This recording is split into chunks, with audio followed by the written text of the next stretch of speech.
Hello, everyone. Yes, it's a lazy Sunday here today. Yep.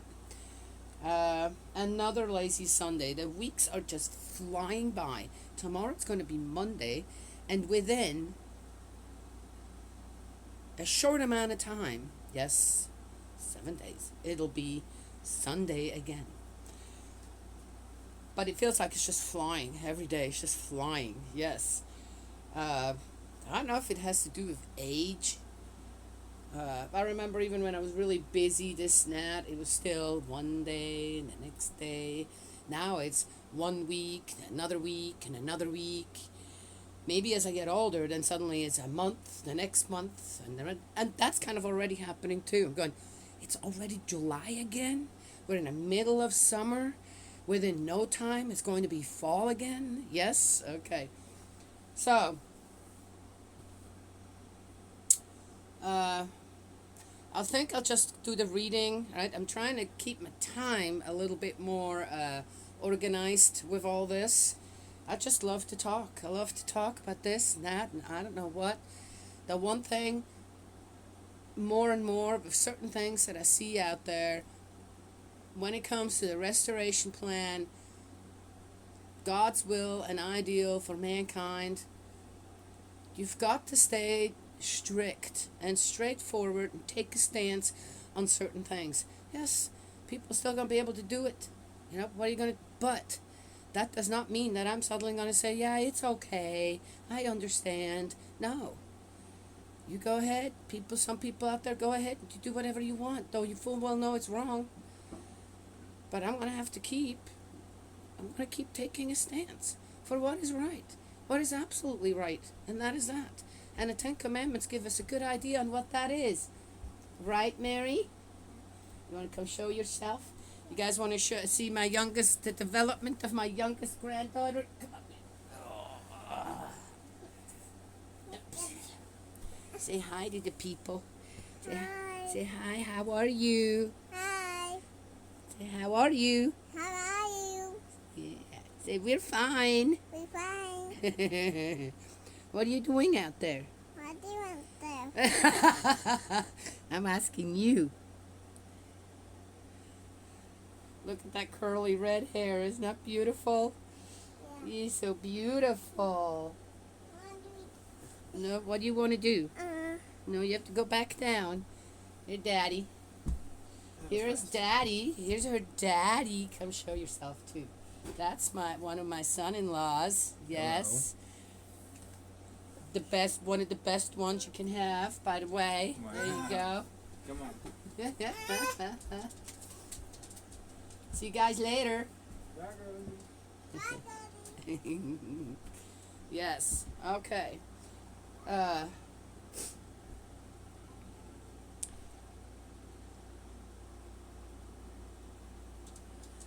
Yes.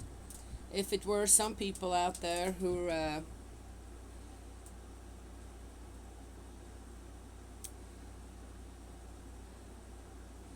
think that the act of love is just a nilly-willy kind of thing, and you do it however you want to, and no control and or this or that over it, and no idea what the consequences are. Oh, have idea what the consequences are, but hey, no problem, because there are solutions, right? And there's my oldest granddaughter. Come on, show yourself too. Come here. There's my oldest one. You saw my youngest one. Come here, just show yourself for a moment. Just say hi. You look gorgeous, as always. Come on. Just a quick hello. Here she is. Look at that. Isn't she just gorgeous? Let me give you a kiss too. She's our in-house comedian. She can make you laugh even when you feel bad. In her own humorous way. So, anyway, let's get going here. But if those two wonderful granddaughters I have here would have been conceived by the wrong people, they would never be here. Yes? Yeah. I'm happy that they found, that their little souls found their way into our family. All right. So, let's get going. We are in the book of Ezekiel 18, individual responsibility. Oh, goes right along with what I just talked about, right? Yes? The word of Yahweh was addressed to me as follows. Why do you keep repeating this proverb in the land of Israel? The parents have eaten unripe grapes and the children's teeth are set on edge. Ha! Right there. Wow. What did I start out with? And this is what we are being given. Yes? Uh-huh. As I live, declares the Lord Yahweh, you will have no further cause to repeat this proverb in Israel. Look, all life belongs to me. Oh, wow. Okay. If people did not figure out what I was talking about before, of course it's about abortion. And when I'm talking about abortion, that means that the type of abortion where people just, as I said, nilly-willy, do whatever, don't care about the consequences. And then, when a child is created, oh, I don't want it. Oh, that's my body, blah, blah, blah, blah. I mean, come on now. How dumb does that sound? Huh? After the fact. And then go and have an abortion. Not because it's a health issue, not because of complications or a miscarriage. A miscarriage is not an abortion, by the way. Right? I'm just saying. Yes. And here, what are we getting right here from the beginning? What does it say? People say, well, I don't believe in the Bible, so what? Okay. Go ahead and keep deceiving yourself, if that's someone that you are, or people out there. Let them be deceived. Yet the thing is, one of the most disgraceful things that someone else can do to you is for them to deceive you. Yes? Yet, how many people deceive themselves when it comes to many different things? Because they don't want to take responsibility for their own individualism, their own individual behavior, yes, and actions. Just saying, yes, interesting. Yeah, well, good one. And it says right here, look, all life belongs to me. The father's life and the son's life both alike belong to me, which also the mother's life, the daughter's life, anyone's life belongs to God. He's the one who gave you the honor and the grace to have a child, not you. You get to choose when to have it. That's true. But you do not get to choose when to murder it, just because. The one who has sinned is the one to die. But if a man is upright, his actions law-abiding and upright, and he does not eat on the mountains or raise his eyes to the foul idols of the house of Israel, does not defile his neighbor's wife, or touch a woman during her periods. Okay, whatever that is. Who would want to do that? That's just, okay. I said, the grossness out there, in that time, during that time, men worse than, right? Worse than animals. Well, I don't care if blood gets all over it. I have to have it now. That's just gross. Who does that? Somebody tell me who does that. But there are people supposedly out there who do that and have done it for thousands of years because it's in here. Why does that have to be in here? Oh my gosh, this is awful. Oppresses no one, returns the pledge on a debt, does not rob, gives his own food to the hungry, is close to those who lack clothing, does not lend for profit, does not charge interest, abstains from evil, gives honest judgment between one person and another, keeps my laws, and sincerely respects my judgments. Wow, if anything, I have to say, this sounds like either somebody's had an epiphany here, Ezekiel had an epiphany and finally gets it. Oh, wait a minute. If I'm truly aligned to my heavenly parent, guess what? I'm starting to think straight. That's what that sounds like to me. You don't need to have a vision for that. If you're a clear thinking human being that has a conscience, from the heart to the mind. Agreed? Yeah.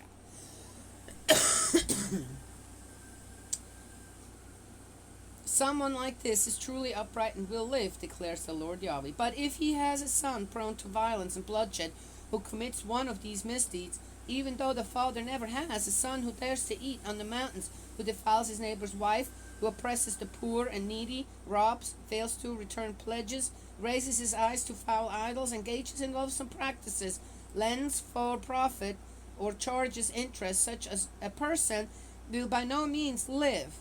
Having committed all these appalling crimes, he will die, and his blood be on his own head.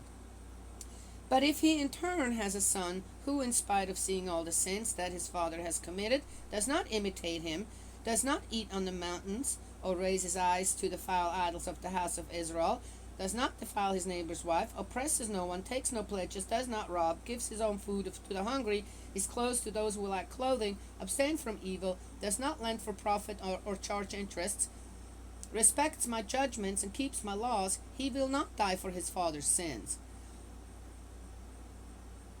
Well, that's nice to hear.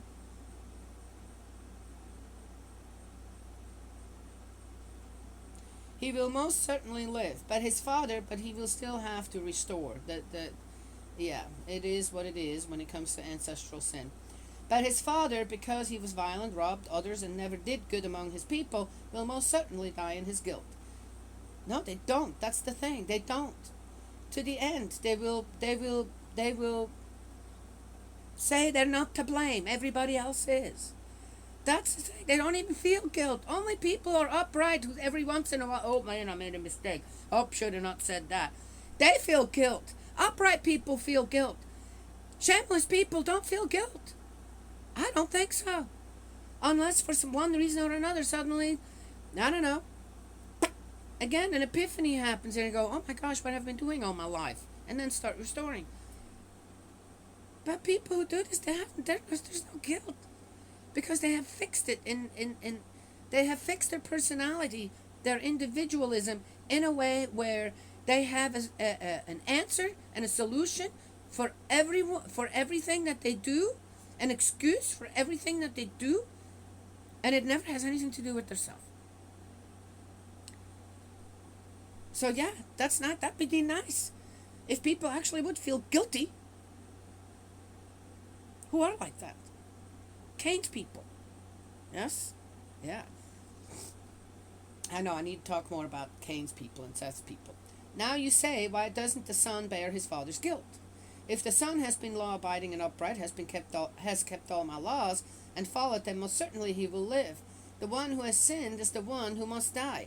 A son is not to bear his father's guilt, nor a father his son's guilt. The upright will be credited with his uprightness, and wicked with his wickedness. Wow, that's amazing. That's this, I gotta mark this. This is probably one of the best things I have read in a long time.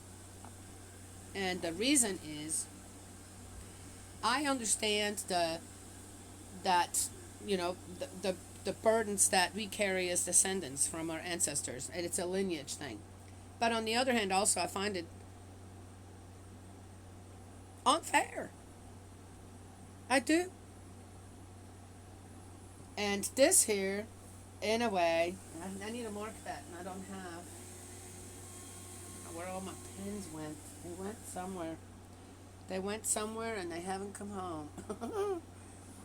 Well,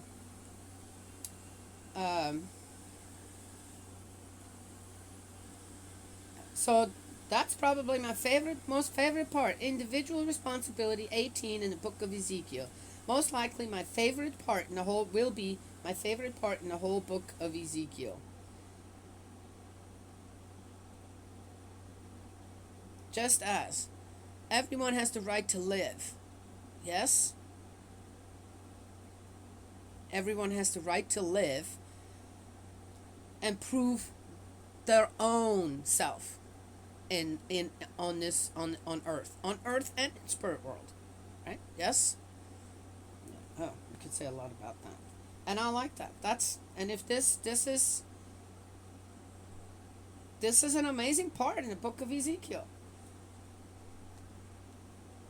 The upright will be credited with his uprightness, and the wicked with his wickedness.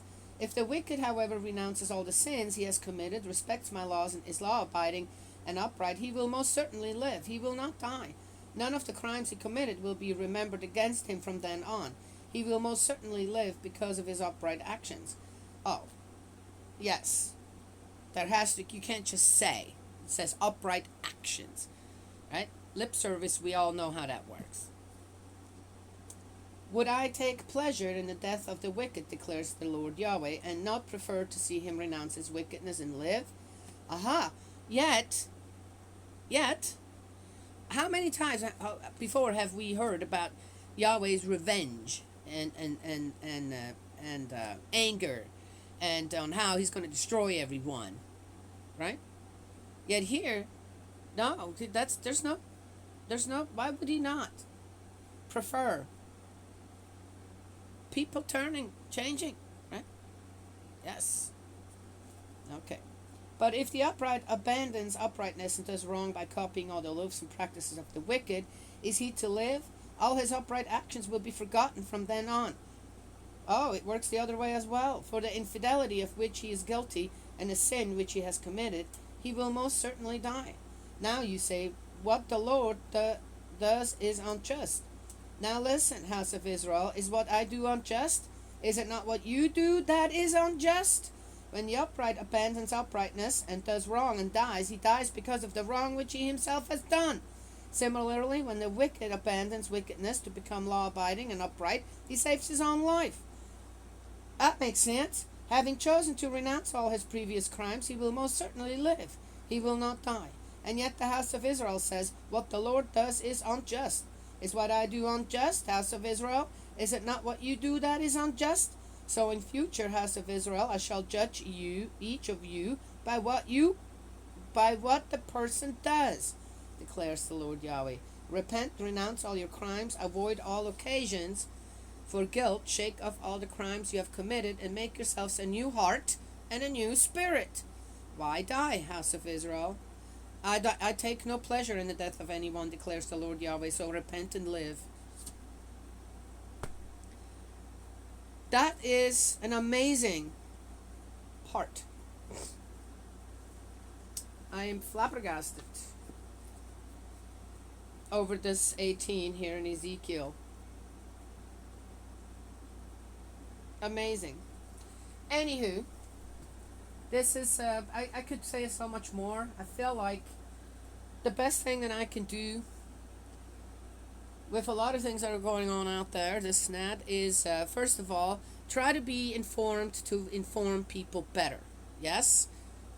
So maybe people realize on how much bogus they're going on, and how much bogus they're following out there, and to individually ask yourself on how easily you are swayed to go from to one side to the other side, then back to the one side to the other side, because somebody whispers something in one ear, then somebody else whispers something in the other ear.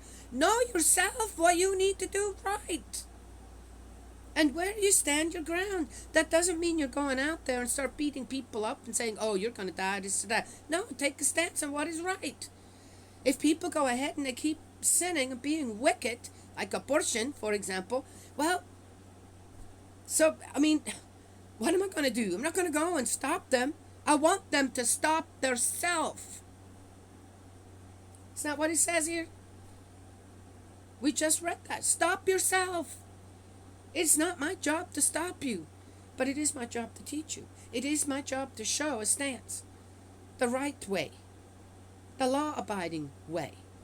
God's law-abiding way. And then, that makes for a happy life. Even with sorrow. It makes for a happy life. That's all I have to share this morning. Yes? Okay. May Heavenly Parent bless, protect, guide you, embrace you with love. I did hear, Eldridge, I'm happy to see and hear a little from you. Listen, let's just keep going. Negativity aside, do what you can where you are at to the best of your ability.